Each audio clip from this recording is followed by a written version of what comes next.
Jadi bukan aib, bukan sesuatu yang harus kita jauhi, kita hindari, kita sesali, tidak. Dan mungkin sebentar lagi kita akan meninggal dunia, maka tentu ini akan menjadi motivasi buat kita untuk menjauhi kemaksiatan-kemaksiatan yang Allah larang kepada kita sekalian. Assalamualaikum warahmatullahi wabarakatuh. Kembali bertemu dengan channel Dr. Arif Nuruddin Official.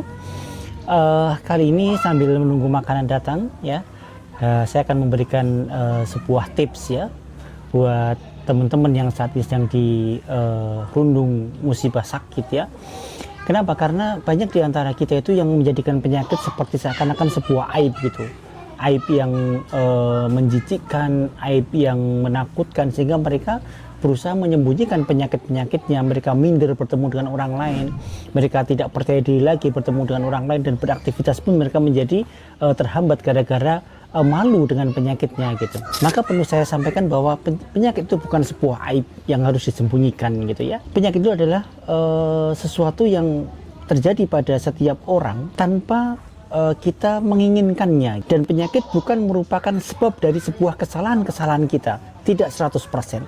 Walaupun memang ada beberapa penyakit yang karena kesalahan kita, tapi sebagian besar penyakit bukan karena kesalahan kita, bukan karena dosa kita yang harus kita sembunyikan gitu, ya. Bahkan penyakit itu kalau kita cermati buat yang beragama muslim, ya, maka akan ada banyak sekali faidah-faidah dengan kita diberikannya penyakit gitu. Yang pertama, bahwa penyakit ini tentu sebagai pengukur dosa-dosa kita, dan hadisnya cukup banyak, ya. Tidaklah Allah berikan sebuah musibah kepada seseorang, baik itu berupa penyakit, berupa kegundahan hati, berupa kemiskinan, berupa kematian anak-anak yang dicintainya, kecuali Allah akan gugurkan dosa-dosa tersebut, walaupun itu hanya sekedar tertusuk duri di kakinya gitu. Walaupun hanya rasa sakit yang ringan pun Allah sudah gugurkan dosa kita, apalagi penyakit yang membuat kita semakin menderita, lebih merasakan sakit yang hebat misalnya, maka tentu dosa-dosa kita akan berkurang banyak. Maka penyakit malah mendatangkan keuntungan buat kita gitu.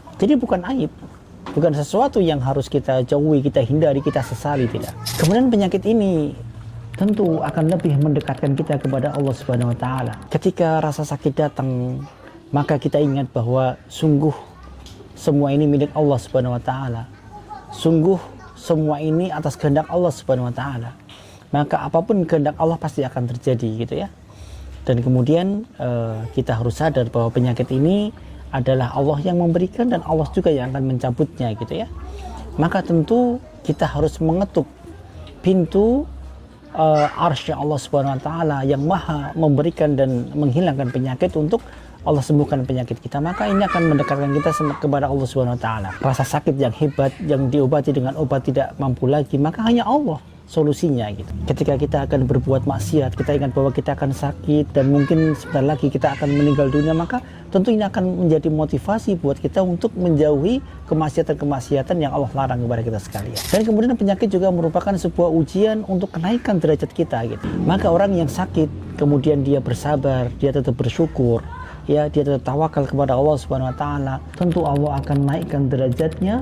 Allah akan berikan balasan dengan balasan yang sangat luar biasa. Dikatakan bahwa besok orang-orang yang ahli musibah, yang setiap harinya merasakan sakit misalnya di dunia, maka besok akan ditempatkan di surganya Allah Subhanahu wa taala, di tempat yang tertinggi, bahkan membuat iri para anbiya dan para syuhada, membuat iri orang-orang soleh yang lain.